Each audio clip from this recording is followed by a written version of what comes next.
The grand ballroom glittered under 100 chandeliers, the air thick with perfume, champagne, and condescension. In the center stood a gleaming concert grand piano, its polished surface reflecting the smug grin of a billionaire who had just made an outrageous challenge. He pointed toward the black janitor quietly sweeping the corner and sneered, "If you can play this piano, I'll marry you myself." Laughter erupted, bouncing off marble walls. To them, it was a joke. But the man with the broom had once been someone they'd never imagine. A virtuoso who could make ivory keys sing. And as he slowly set down his broom, the night was about to turn into a performance no one would forget. Elijah Carter had spent the past 7 years working as a janitor in the city's most prestigious event hall. He moved silently, a shadow among champagne flutes and designer gowns, making sure the floors shone and the trash vanished before anyone noticed. Guests rarely acknowledged him, except when giving orders or complaining about something trivial. But behind Elijah's calm eyes lived a history few knew, a childhood steeped in music, hours at the piano with fingers that could weave magic. He had once been a prodigy, winning competitions, playing concert halls, even dreaming of Juilliard. But dreams had a way of withering when reality struck hard. After his mother's death and his father's sudden illness, Elijah abandoned scholarships to take whatever work paid the bills. Music became a memory, replaced by the steady hum of a mop bucket. The event that night was the birthday celebration of oil tycoon Gregory Van Holt, a man as wealthy as he was arrogant. Known for his taste in excess and his disdain for those he deemed beneath him, Gregory had a flair for making his parties spectacles. That evening, a concert grand piano had been brought in as a centerpiece.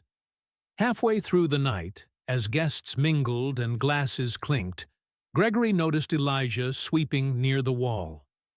With an audience eager for entertainment, he decided to make the janitor part of the show. Pointing toward the piano, he jeered, "If you can play it, I'll marry you." His words dripped with mockery, framing Elijah as the night's unwitting punchline.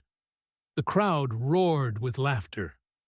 What no one realized was that Elijah's hands, calloused from years of labor, still remembered every note, every chord, every song he had ever loved. And soon, those same hands would silence the room. Elijah's first instinct was to keep sweeping. He'd endured insults before, some blunt, others dressed in silk and smiles, but this was different. The challenge wasn't just about him, it was about the unspoken assumption that someone like him couldn't possibly belong at the piano. He felt every pair of eyes on him, some gleaming with amusement, others tinged with curiosity. Slowly, he set the broom aside. The laughter quieted, curiosity overtaking mockery. He stepped toward the piano, his work shoes tapping softly on the marble floor. The crowd parted slightly, as though unsure whether to expect embarrassment or surprise.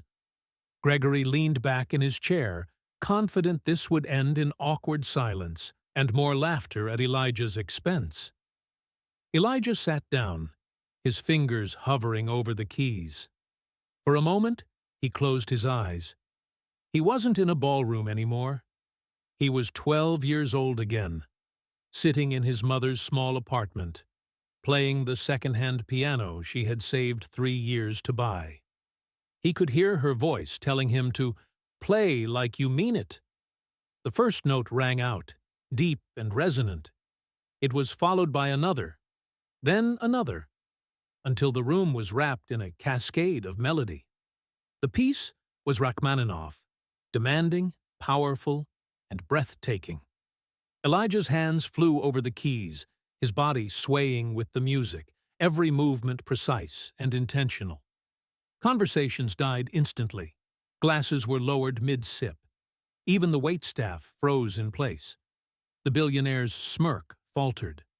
This wasn't a hesitant amateur plunking random notes. This was mastery.